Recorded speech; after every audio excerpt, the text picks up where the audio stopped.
Work and time എന്നൊരു area നമുക്ക് എവിടെ ഉണ്ട്? നമുക്ക് ഇങ്ങനത്തെ കോമ്പറ്റേറ്റീവ് എക്സാംസ് റിപ്പീറ്റ് ആയിട്ട് ചോദിക്കുന്നുണ്ട്. അപ്പോൾ ഈ ഏരിയ നമുക്ക് നല്ല രസമുള്ള ഏരിയ ആണ്. നമുക്ക് അതിന്റെ ബേസിക്സ് തൊട്ട് പഠിച്ചു വരുന്ന നമുക്ക് ഈസി ആയിട്ട് സ്കോർ ചെയ്യാൻ പറ്റുന്ന ഒരു ഭാഗമാണിത് ഈ പറഞ്ഞ വർക്ക് ആൻഡ് ടൈം എന്നൊരു ഭാഗം. അപ്പോൾ എങ്ങനെയാണ് ഈ വർക്ക് ആൻഡ് ടൈമിലെ ബേസിക്സിലെ ക്വസ്റ്റ്യൻസ് ചോദിക്കുന്നത് അറിയാലോ? അപ്പോൾ വെൽക്കം ടു കോമ്പറ്റേറ്റീവ് കളക്ടർ ഞാൻ മനു. അപ്പോൾ നമ്മൾ നോക്കാൻ പോകുന്നത് വർക്ക് ആൻഡ് ടൈം ആണ്. അപ്പൊ വീഡിയോ കയറുന്നതിന് മുമ്പ് എന്താണ് നമുക്കറിയാം, എന്താണ് SSC പോലത്തെ എക്സാംസ് അല്ലെങ്കിൽ ഒട്ടുമിക്ക സെൻട്രൽ ലെവൽ എക്സാംസിന് എന്തുണ്ട്, GK എന്നൊരു പോർഷൻ ഇതാണ്, അത് ഫിക്സ് ആണ്. അല്ലെങ്കിൽ ക്വാണ്ട് GK പോലത്തെ കുറെ പോർഷൻസ് ആണ് ഫിക്സ് ആയിട്ടിരിക്കുന്നവയാണ്. അപ്പോൾ ഇത്തരം ക്വസ്റ്റ്യൻസ് ഒക്കെ ആൻസർ ചെയ്യണമെങ്കിൽ എന്താണ്, നമുക്ക് നന്നായി മോക്ക് ടെസ്റ്റ് ചെയ്ത് പ്രാക്ടീസ് ചെയ്യണം. നമ്മളറിയാലോ, നമുക്ക് ഒട്ടുമിക്ക സെൻട്രൽ ലെവൽ എക്സാംസ് എന്താണ് CBT ആണ്. വളരെ റെയറായിട്ട് ഒന്ന് രണ്ടെണ്ണം എന്താണ് OMR ഇപ്പോഴും നടക്കുന്നുണ്ട്. അപ്പോൾ CBT പോലത്തെ എക്സാംസ് ആയാലും OMR എക്സാംസ് ആയാലും കൃത്യമായ രീതിയിൽ എന്താണ് പ്രാക്ടീസ് ചെയ്ത് നോക്കിയാൽ മാത്രമാണ് നമുക്ക് അതിനെ സൊല്യൂഷൻസ് ഈസിയായിട്ട് കണ്ടുപിടിക്കാൻ പറ്റുള്ളൂ, അല്ലെ? അപ്പോൾ ഇത്തരം ധാരാളം നമ്മുടെ സെൻട്രൽ ലെവൽ എക്സാംസ് ചോദിക്കുന്ന ഒട്ടുമിക്ക ടോപ്പിക്സ് ഉള്ള പല പല മോക്ക് ടെസ്റ്റുകൾ നമ്മുടെ CC ലേണിംഗ് ആപ്പിൽ അവൈലബിൾ ആണ്. ആപ്പ് സ്റ്റോറിലും പ്ലേ സ്റ്റോറിലും ഡൗൺലോഡ് ചെയ്യാൻ അവൈലബിൾ ആയിരിക്കും. അപ്പോൾ നിങ്ങൾ ധൈര്യമായിട്ട് ആ ആപ്പ് ഡൗൺലോഡ് ചെയ്യുക. അപ്പം തന്നെ എന്ത് ചെയ്യുക, അതിൽ നമുക്ക് ഡെയിലി കറണ്ട് അഫയേഴ്സ് പോലത്തെ ടോപ്പിക്സിന്റെയും എക്സാംസ് ഇറക്കുന്നുണ്ട്, എല്ലാം ഡൗൺലോഡ് ചെയ്യുക. അപ്പോൾ ആപ്പിന്റെ ലിങ്ക് നമ്മൾ കമന്റ് ബോക്സിൽ പിൻ ചെയ്തിട്ടുണ്ടാകും. അപ്പോൾ നിങ്ങൾക്ക് ധൈര്യമായിട്ട് എന്ത് ചെയ്യുക, ആപ്പ് ഇൻസ്റ്റാൾ ചെയ്യുക. ഒപ്പം തന്നെ എന്താണ് നമ്മുടെ കേന്ദ്ര സർക്കാരിന്റെ ജോലി, അല്ലെ? കേന്ദ്ര സർക്കാരിന്റെ ജോലി എടുക്കുക എന്ന് പറഞ്ഞാൽ വലിയൊരു കാര്യമാണ്, അല്ലെ? എന്തൊക്കെ കിട്ടുന്നറിയോ? 2 വർഷം കൊണ്ട് LTC എല്ലാം കിട്ടും. നമുക്ക് ഇന്ത്യ മൊത്തം കറങ്ങാം. അങ്ങനെ ഒരുപാട് ഉപകാരങ്ങളൊരു എന്താണ് ഒരു എക്സാം ജോലിയാണെന്ത്, കേന്ദ്ര സർക്കാരിന്റെ അണ്ടറിലുള്ള ജോലി എന്ന് പറയുന്നത്. അപ്പോൾ അത്തരം ഒരു ജോലിക്ക് വേണ്ടി ഇപ്പോഴേ പ്രിപ്പറേഷൻ സ്റ്റാർട്ട് ചെയ്യുക. കാരണം എന്താണ്, നല്ല കോമ്പറ്റീഷൻ ആണ്, ഓൾ ഇന്ത്യ എക്സാം അല്ലേ? അപ്പൊ അടിപൊളിയായിട്ട് പ്രാക്ടീസ് ചെയ്താൽ ഇപ്പോഴേ നമുക്ക് അതിന്റെ പ്രിപ്പറേഷൻസ് നിർത്താതെ തുടങ്ങാം. അപ്പൊ ഇപ്പൊ നമുക്ക് റീസെന്റ് എന്താ ഉള്ളത്, നമുക്ക് റീസെന്റ് ഇപ്പോൾ ഉള്ളത് SSC CGL ആണ്. അപ്പൊ SSC CGL എക്സാമിന് ഇപ്പോഴേ പ്രിപ്പറേഷൻ സ്റ്റാർട്ട് ചെയ്താലാണെന്ത്, നമുക്ക് ഒരു ഓഗസ്റ്റ് സെപ്റ്റംബർ ആവത്തേക്ക് ഓൾമോസ്റ്റ് എല്ലാ സിലബസും കവർ ചെയ്ത് പഠിച്ചെടുക്കാൻ പറ്റുള്ളൂ. അപ്പൊ SSC CGL ഏറ്റവും പുതിയ ബാച്ച് ഇവിടെ സ്റ്റാർട്ട് ചെയ്ത് കോമ്പറ്റേറ്റീവ് കളക്ടറിൽ സ്റ്റാർട്ട് ചെയ്തിട്ടുണ്ട്. ഒട്ടും മടിക്കാതെ നമുക്ക് മെന്റർഷിപ്പ് സപ്പോർട്ടും എല്ലാം മോക്ക് ടെസ്റ്റുകളും എല്ലാം നമുക്ക് ഓഫർ ചെയ്യുന്നുണ്ടാകും. ഒപ്പം തന്നെ നല്ല രീതിയിൽ പഠിച്ച് നല്ല അടിപൊളി ഫാക്കൽറ്റീസ് നിങ്ങളെ സപ്പോർട്ട് ചെയ്യിപ്പിക്കാനും ഉണ്ടാവും. അപ്പൊ എത്രയും പെട്ടെന്ന് ജോയിൻ ചെയ്യുക. ഈ കാണുന്ന നമ്പറിൽ കോൺടാക്ട് ചെയ്താൽ നമുക്ക് എന്ത് ചെയ്യാം, നമുക്ക് ഈസി ആയിട്ട് ഇവിടെ ജോയിൻ ചെയ്യാവുന്നതാണ്. ഒപ്പം തന്നെ എന്താണ് നമ്മുടെ CGL പോലത്തെ എക്സാംസ് നോട്ടിഫിക്കേഷൻ ഇപ്പൊ റീസെന്റ് ആയിട്ട് വന്ന കാര്യം നിങ്ങൾ അറിഞ്ഞിട്ടുണ്ടാവുമല്ലോ. ഇതേപോലെ സെൻട്രൽ ലെവലിലെ എല്ലാ എക്സാംസിനും വേണ്ടിയുള്ള നോട്ടിഫിക്കേഷൻസ് കിട്ടുന്ന ഒരു ഫ്രീ ഗ്രൂപ്പ് നമുക്ക് അവൈലബിൾ ആണ് വാട്സാപ്പില്. അപ്പൊ ഈ QR കോഡ് സ്കാൻ ചെയ്താൽ എന്താണ് നിങ്ങൾക്ക് ഈ ഒരു വാട്സാപ്പ് ഗ്രൂപ്പിൽ ജോയിൻ ചെയ്യാൻ പറ്റും. ഇപ്പൊ ഈ നോട്ടിഫിക്കേഷൻസ് മാത്രമല്ല, സ്റ്റഡി മെറ്റീരിയൽസ് നിങ്ങൾക്ക് എവിടെ കിട്ടും, ഈ പറഞ്ഞ ഗ്രൂപ്പിൽ തന്നെ കിട്ടുന്നതാണ്. മടിക്കാതെ തന്നെ എന്ത് ചെയ്യുക, ഈ കാണുന്ന QR കോഡ് സ്കാൻ ചെയ്ത് എന്ത് ചെയ്യാം, നിങ്ങൾക്ക് ജോയിൻ ചെയ്യാവുന്നതാണ്. ജസ്റ്റ് സ്ക്രീൻഷോട്ട് എടുത്താൽ മതി. സ്ക്രീൻഷോട്ട് എടുത്തിട്ട് നമ്മുടെ ക്ലാസ് കഴിയുമ്പോൾ എന്ത് ചെയ്യുക, വേഗം തന്നെ ജോയിൻ ചെയ്യുക. അപ്പൊ നമ്മുടെ ഐറ്റം എന്താണ്, നമ്മുടെ ഐറ്റം ആണ് ടൈം ആൻഡ് വർക്ക്. അപ്പോ ടൈം ആൻഡ് വർക്ക് നമുക്ക് എന്താണ്, നമുക്ക് പല ടൈപ്പ് ചെയ്യാം. ഒന്നുകിൽ എന്താണ് യൂണിറ്ററി മെത്തേഡ് എന്നൊരു മെത്തേഡ് ഉണ്ട്, LCM മെത്തേഡ് എന്നൊരു മെത്തേഡ് ഉണ്ട്. അപ്പൊ നമുക്ക് എന്ത് ചെയ്യാം, നമുക്ക് 2 മെത്തേഡിനുള്ള വളരെ ബേസിക് ആയുള്ള കുറെ ക്വസ്റ്റ്യൻസ് ചെയ്ത് നോക്കിയാലോ? അപ്പൊ നമ്മുടെ ആദ്യത്തെ ക്വസ്റ്റ്യൻ നോക്കിക്കോ. ആദ്യത്തെ ക്വസ്റ്റ്യൻ എന്താ പറയുന്നത്, if A can complete a work in 10 days, how much work does he do in 1 day? അതായത് എന്താണ്, A എന്ന ഒരാള് 10 ദിവസം കൊണ്ടാണ് ഒരു വർക്ക് ചെയ്ത് തീർക്കുന്നത്, അയാൾ ഒരു ദിവസം എത്ര വർക്ക് എടുക്കുന്ന വെക്കുന്നത്. സംഭവത്തിലുള്ള എന്താണ്, ഇങ്ങനത്തെ ഒരു ചോദ്യം കണ്ട് നിങ്ങൾ ഇത്രയും മനസ്സിലാക്കുക. എന്താണ് നമ്മുടെ ടോട്ടൽ വർക്ക് എന്ന് പറയുന്നത് 1 ആണെന്ന് വിചാരിച്ചോ. ഓക്കെ, 1 ആണ് നിങ്ങളുടെ നമ്മുടെ ഒരു യൂണിറ്റ് ആണ് നമ്മൾ മൊത്തം വർക്കിൽ 10 ദിവസം കൊണ്ട് ചെയ്ത് തീർക്കുന്ന വർക്ക് 1 യൂണിറ്റ് ആണ് എങ്കിൽ ഒരു ദിവസം അയാൾ എത്ര വർക്ക് എടുക്കും നോക്കാം. അതായത് ഈ 1 യൂണിറ്റ് വർക്കിനെ 10 ഈക്വൽ കഷ്ണങ്ങളാക്കി മുറിച്ചായിരിക്കും അയാൾ വർക്ക് ചെയ്യുന്നേ, അല്ലെ? അപ്പൊ എന്താണ്, ഒരു ദിവസം ചെയ്യുന്ന വർക്ക് 1/10 ആയിരിക്കുമെന്ന് നമുക്ക് നിസ്സംശയം പറയാൻ സാധിക്കും. ക്ലിയർ അല്ലേ? ആൻസർ എന്താ വരിക, ആൻസർ വരിക ഓപ്ഷൻ B ആണ്. 1/10 ആണ് ഇവിടെ ആൻസർ വരുന്നത്. അപ്പൊ ശ്രദ്ധിച്ചു കാണുക. എന്താണ്, 10 ദിവസം കൊണ്ട് ഒരാൾക്ക് ഒരു വർക്ക് ചെയ്ത് തീർക്കാമെങ്കിൽ അയാൾ ഒരു ദിവസം ചെയ്യുന്ന വർക്ക് എന്തായിരിക്കും, അത് 1/10 ആയിരിക്കും എന്ന കാര്യം വേഗം മനസ്സിലാക്കുക.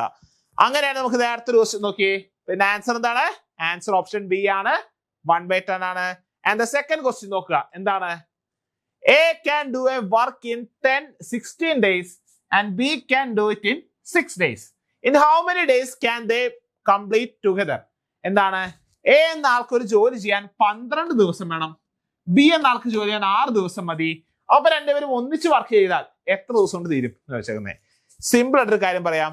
ഇങ്ങനത്തെ ഒരു കേസ് വരുമ്പോൾ എന്താണ്, രണ്ടുപേരും ഒന്നിച്ച് വർക്ക് ചെയ്യുമ്പോൾ എപ്പോഴും എന്താണ് ഏറ്റവും കുറവ് സമയം എടുത്ത് വർക്ക് ചെയ്ത ആളിനേക്കാളും കുറവ് സമയത്ത് പണി തീരും. കറക്റ്റ് അല്ലേ? നിങ്ങൾ ഇങ്ങനത്തെ ഒരു ചോദ്യം വന്നാൽ നിങ്ങൾ എന്ത് ചെയ്യണമെന്ന് അറിയോ? നമ്മൾ LCM മെത്തേഡ് യൂസ് ചെയ്യുന്നതാണ് ഏറ്റവും എളുപ്പം എന്ന് പറയുന്നത്. നിങ്ങൾ എത്രയും കാണുക, എ എന്ന ആൾക്ക് വർക്ക് ചെയ്യാൻ 12 ദിവസം വേണം, ബി എന്ന ആൾക്ക് വർക്ക് ചെയ്യാൻ 6 ദിവസം വേണം. നിങ്ങൾ എത്രയും വിചാരിക്കുക, ഈ ഇവർ പറയുന്ന വർക്ക് എന്ന് പറയുന്നത് ഓഡിറ്റോറിയത്തിന് പുറത്ത് ഒരു ഓഡിറ്റോറിയം മനസ്സിൽ കാണുക, ആ ഓഡിറ്റോറിയത്തിന് പുറത്ത് കിടക്കുന്ന കസേരകൾ എടുത്ത് അകത്തേക്ക് ഇടുകയാണ് ഇവരുടെ പണി എന്ന് വിചാരിക്കുക. Just imagine. ഓക്കെ, നിങ്ങൾ എത്രയും ഒന്നുകൂടി വിചാരിക്കുക, പുറത്ത് കിടക്കുന്ന കസേരകളുടെ എണ്ണം എന്ന് പറയുന്നത് എന്താണ്? ഈ 12ന്റെയും 8ന്റെയും LCM എടുക്കുക. LCM അല്ലെങ്കിൽ 12ന്റെയും 6ന്റെയും LCM അല്ലെങ്കിൽ എന്താണ്, രണ്ടും ഉപയോഗിച്ച് ഡിവൈഡ് ചെയ്യാൻ പറ്റുന്ന ഏതെങ്കിലും നമ്പർ. ഇപ്പൊ ഒരു എക്സാമ്പിൾ നോക്കുകയാണെങ്കിൽ എന്താണ്, ഇപ്പൊ 2 വെച്ച് ഡിവൈഡ് ചെയ്യാൻ പറ്റുന്ന ഒരു നമ്പർ ആണെന്ത്? 60. നിങ്ങൾ വിചാരിക്കുക മൊത്തം 60 കസേരയുണ്ട് അവിടെ നമ്മുടെ ഓഡിറ്റോറിയത്തിന് പുറത്ത് എന്ന് വിചാരിക്കുക.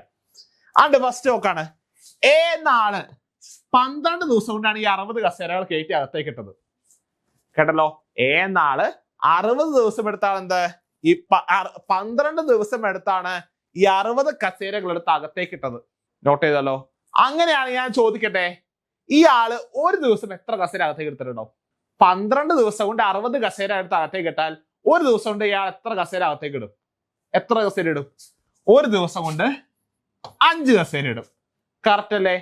12 ദിവസം കൊണ്ട് 60 കസേര എടുത്ത് അകത്തേക്ക് ഇട്ടു എന്ന് പറഞ്ഞാൽ ഒരു ദിവസം 5 കസേരയിൽ എടുത്തുള്ളൂ. അവിടെ ഇരിക്കട്ടെ. ഇനി ബി എന്ന ആള് 6 ദിവസം കൊണ്ട് പണി തീർത്തു. ബി എന്ന ആള് 6 ദിവസം കൊണ്ട് പണി തീർത്തു. ഒന്ന് ആലോചിച്ച് നോക്കിയേ, ബി എന്ന ആൾ 6 ദിവസം കൊണ്ട് പണി തീർത്താൽ എന്ത് പറയാം നമുക്ക്? 6 ദിവസം കൊണ്ട് പണി തീർത്തു എന്ന് പറഞ്ഞാൽ, അതായത് 6 ദിവസം കൊണ്ട് 60 കസേര എടുത്ത് അകത്തേക്ക് ഇട്ടു. മൊത്തം ഒരു ദിവസം എത്ര കസേര എടുത്തിട്ടുണ്ടാവും? എത്ര കസേര ഇട്ടുണ്ടാവും? 10 കസേര ഇട്ടുണ്ടാവും. അപ്പോൾ എ ബി മൊത്തം ഒന്നിച്ച് വർക്ക് ചെയ്യുമ്പോൾ ഒരു ദിവസം അവർ എത്ര കസേര എടുത്ത് അകത്തേക്ക് ഇടും? എത്ര കസേര എടുത്ത് അകത്തേക്ക് ഇടും? അവര് എ 5 കസേര എടുത്തിടും, ബി 10 കസേര എടുത്തിടും. മൊത്തം എത്ര കസേരയായി അകത്ത്? ഒരു ദിവസം 15 കസേരയായ ഒരു ദിവസം എത്ര കസേരയായി? 15 ചെയേഴ്സ് ആയി. ഒരു ദിവസം 15 കസേര. അങ്ങനെയാണെങ്കിൽ 60 കസേര കയറ്റിയിടാൻ എത്ര ദിവസം വേണ്ടി വരും? 60 കസേര കയറ്റിയിടാൻ എത്ര ദിവസം വേണ്ടി വരും? എത്ര ദിവസം വേണ്ടി വരാ? 4 ദിവസം മതിയാകും. ആൻസർ വരിക ഓപ്ഷൻ എ 4 ആണ്. ഇത്രയേ ഉള്ളൂ ക്വസ്റ്റ്യൻ. ആൻസർ എന്താണ്? 4 ഡേയ്സ്. അപ്പൊ എയും ബിയും ഒന്നിച്ച് വർക്ക് ചെയ്താൽ 4 ദിവസം പണി തീർന്നു, കഴിഞ്ഞു, ആൻസർ ആയി. ക്ലിയർ അല്ലേ? വളരെ ഈസി അല്ലേ? എന്ത് ചെയ്താ? 12ന്റെയും 6ന്റെയും ഒരു 2നെയും കൊണ്ട് ഹരിക്കാൻ പറ്റുന്ന ഒരു നമ്പർ എടുത്ത് മൊത്തം വർക്കായിട്ടാണ് കണക്കാക്കി. ക്ലിയർ അല്ലേ?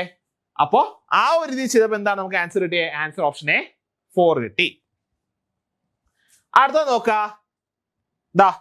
ആൻസർ പറഞ്ഞത് 4 ഓപ്ഷൻ എ ആണ്. നെക്സ്റ്റ് ക്വസ്റ്റ്യൻ നോക്കിയേ. If A's 1 day work is equal to 1/8, how many days will A take to complete the work? A ഒരു ദിവസം ചെയ്യുന്ന പണി 1/8 ആണ് എങ്കിൽ എക്ക് എത്ര ദിവസം കൊണ്ട് ആ പണി തീർക്കാൻ പറ്റും? ഇങ്ങനത്തെ ക്വസ്റ്റ്യൻ കാണുമ്പോൾ ഫസ്റ്റ് മനസ്സിലാക്കുക, മൊത്തം വർക്ക് എന്താണ്? 1 ആണ്.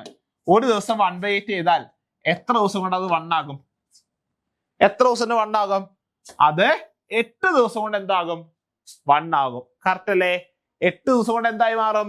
അയാൾ അല്ലെങ്കിൽ എ എന്ന ആൾ ആ വർക്ക് മൊത്തം തീർക്കും എന്ന് പറയാം. അപ്പൊ ഈസി അല്ലേ? വളരെ ഈസി ആയ ക്വസ്റ്റ്യൻ. ആൻസർ എന്ത് വരും? ഓപ്ഷൻ ബി 8 വരും. അടുത്തത് നോക്കുക. A can do A work in 15 days, B can do it in 10 days. What is their work done in 1 day together? അവർ രണ്ടുപേരും ഒന്നിച്ച് പണിയെടുത്താൽ ഒരു ദിവസം എത്ര പണിയെടുക്കുമെന്ന് വെച്ചേക്കുന്നത്? ഇത്രയും കണക്കാക്കുക. എന്താണ് ഞാൻ എങ്ങനെയുണ്ടെന്ന് ഇത്രേ ഉള്ളൂ. എന്താണ്? എ 15 ദിവസം കൊണ്ട് വർക്ക് ചെയ്യും. അങ്ങനെയാണെങ്കിൽ എ ഒരു ദിവസം എത്ര വർക്ക് ചെയ്യും? എ 15 ദിവസം കൊണ്ട് വർക്ക് ചെയ്ത് തീർത്താൽ ഒരു ദിവസം കൊണ്ട് എ എത്ര വർക്ക് ചെയ്യും? ഞാൻ പറഞ്ഞു എന്താണ്? അങ്ങനെ എടുക്കുമ്പോൾ മൊത്തം വർക്ക് 1 എടുക്കണം, ഒരു ദിവസം കൊണ്ട് ചെയ്യുന്ന വർക്ക് 1/15 എടുക്കണം. ക്ലിയർ അല്ലേ? ബി 10 എന്താണ് ഒരു ദിവസം എടുക്കുന്ന വർക്ക് എന്താണ്? 10 ആണ്. 10 ദിവസത്തെ വർക്ക് എടുക്കുന്നത്. അപ്പൊ ഒരു ദിവസത്തെ വർക്ക് എടുക്കും 1/10 എടുക്കും. കറക്റ്റ് അല്ലേ? അപ്പോൾ എ ബിയും ഒന്നിച്ച് വർക്ക് ചെയ്താൽ ഒരു ദിവസം അത് എത്ര പണി എടുക്കും? മൊത്തം എത്ര വർക്ക് എടുക്കും? ഇത് രണ്ടും ജസ്റ്റ് ഒന്ന് കൂട്ടിയാൽ മതി. ഇത് രണ്ടും ഒന്ന് കൂട്ടി നോക്കിയേ, എന്ത് വരും? 25/150 എന്ന് വരും. എന്ത് ഉത്തരം വരിക? 25/180 വരുമ്പോൾ 1/6 എന്ന് കിട്ടും. സോ ആൻസർ എന്താണ്? ഒരു ദിവസം കൊണ്ട് ഈ രണ്ടുപേരും മത്സരിച്ച് പണിയെടുത്താൽ എത്ര വർക്ക് പണി വരും? 1/6 പണിയാണ് ഒരു ദിവസം കൊണ്ട് നടക്കുക. അതായത് രണ്ടുപേരും ഒന്നിച്ച് പണിയെടുത്താൽ 6 ദിവസം കൊണ്ട് പണി തീർന്നു.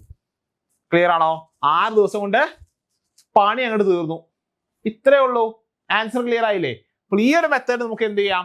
നമുക്ക് ചെയ്യാവുന്നതാണ്. LCM മെത്തേഡ് മനസ്സിലാകാത്ത ആൾക്കാർക്ക് ഈ മെത്തേഡും യൂസ് ചെയ്യാം. അതായത് എന്താണ്, നമ്മൾ നേരത്തെ ക്വസ്റ്റ്യൻ ചെയ്ത അതേ LCM മെത്തേഡ് വെച്ച് വേണമെങ്കിൽ കണ്ടുപിടിക്കാം. അല്ലെങ്കിൽ രണ്ടുപേരും ഒന്നിച്ച് വർക്ക് ചെയ്താൽ എത്ര ദിവസം എടുക്കും നോക്കുമ്പോൾ ഈ മെത്തേഡ് യൂസ് ചെയ്യാം. എന്താണ്, ഒരു ദിവസം രണ്ടുപേരും ഒന്നിച്ച് എത്ര പണി എടുക്കും നോക്കുക, എന്നിട്ട് രണ്ട് റെസിപ്രോക്കൽ എടുത്ത് ആൻസർ എഴുതിയാൽ മതി. ക്ലിയർ അല്ലേ? സോ ഇവിടെ ആൻസർ വരിക ഏതാണ്? ഓപ്ഷൻ എ ആണ്. എന്താണ്? 1/6 ആണ് ഇവിടെ ആൻസർ വരുന്നത്. അപ്പൊ നമ്മൾ അടുത്ത ക്വസ്റ്റ്യൻ നോക്കിയേ. അടുത്ത ക്വസ്റ്റ്യൻ എന്താ പറയുന്നേ? If A and B together complete a work in 5 days, what is their 1 day work? എന്താണ്?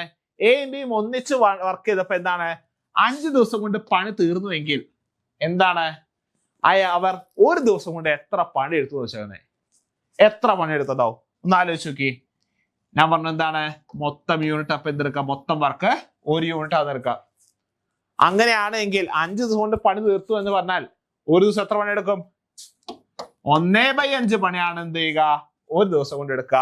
So answer will be option A 1/5. Clear ആണല്ലോ? ഓപ്ഷൻ എ 1/5 ആണ് എന്ത് വരിക? നമ്മുടെ ആൻസർ വരിക. So answer will be option A. അപ്പൊ clear ആണല്ലോ? ഇത്തരം ക്വസ്റ്റ്യൻസ് ആണ് ബേസിക് ആയിട്ട് എന്ത് ചെയ്യുക? നമ്മള് നമ്മുടെ വർക്ക് ആൻഡ് ടൈമിൽ പഠിച്ചു വെക്കേണ്ടത്. അപ്പോൾ ഇതേപോലത്തെ കൂടുതൽ ക്വസ്റ്റ്യൻ എന്തുണ്ട് നിങ്ങൾക്ക് വേണം? ഇതേപോലത്തെ വർക്ക് ആൻഡ് ടൈമിൽ അടുത്തൊരു മെത്തേഡ് വേണമെങ്കിൽ നിങ്ങൾ ധൈര്യമായിട്ട് കമന്റ് ചെയ്യുക. നമ്മൾ ഇതിന്റെ അടുത്തൊരു മോഡൽ എന്താണ്, വർക്ക് ആൻഡ് ടൈം ഇതിന്റെ അടുത്ത ഭാഗത്ത് എന്തൊക്കെ ചോദിക്കാം, അല്ലെങ്കിൽ എന്താണ് അടുത്ത വർക്ക് ആൻഡ് മോഡൽ അടുത്ത ഭാഗത്ത് എന്തൊക്കെ ക്വസ്റ്റ്യൻസ് പ്രതീക്ഷിക്കാം എന്നൊക്കെ നമുക്ക് അടുത്ത വീഡിയോയിൽ പറയാവുന്നതാണ്. അപ്പൊ നിങ്ങൾ അടുത്ത വീഡിയോ വേണമെങ്കിൽ നിങ്ങൾ എന്ത് ചെയ്യുക? നിങ്ങൾ ധൈര്യമായിട്ട് കമന്റ് ചെയ്യുക. ഒപ്പം തന്നെ എന്താണ്, CGN നോട്ടിഫിക്കേഷൻ ലൈവ് ആണ്. എത്രയും പെട്ടെന്ന് എന്ത് ചെയ്യുക? CGNലെ നോട്ടിഫിക്കേഷൻ കയറി രജിസ്റ്റർ ചെയ്യുക കേട്ടോല്ലോ. അത് 1 ടൈം രജിസ്റ്റർ ചെയ്യാത്തവരാണെങ്കിൽ അത് 1 ടൈം രജിസ്ട്രേഷൻ വേഗം ചെയ്യണം കേട്ടല്ലോ. അപ്പൊ നൈസായിട്ട് പഠിച്ചത് എന്താണ്, നമുക്ക് ഇവൻ CGL നമുക്ക് ഈസി ആയിട്ട് ക്രാക്ക് ചെയ്യാൻ പറ്റും. നമ്മുടെ ഈ CGL ഏറ്റവും പുതിയ ബാച്ച് ഇവിടെ സ്റ്റാർട്ട് ചെയ്തിട്ടുണ്ട്. അപ്പോൾ ധൈര്യമായിട്ട് ജോയിൻ ചെയ്യുക. CGL കോഴ്സിനെ പറ്റി കൂടുതൽ ഡീറ്റെയിൽസ് ചെയ്യാൻ വേണ്ടി എന്താണ്, നിങ്ങൾക്ക് കാണുന്ന നമ്പറിൽ വിളിച്ചു നോക്കാവുന്നതാണ്. ഒപ്പം തന്നെ നിങ്ങൾക്ക് എന്ത് ഡൗട്ട് CGL നെ പറ്റിയിട്ടുണ്ടെങ്കിൽ നിങ്ങൾ എന്ത് ചെയ്യുക? താഴെ കമന്റ് ചെയ്യുക.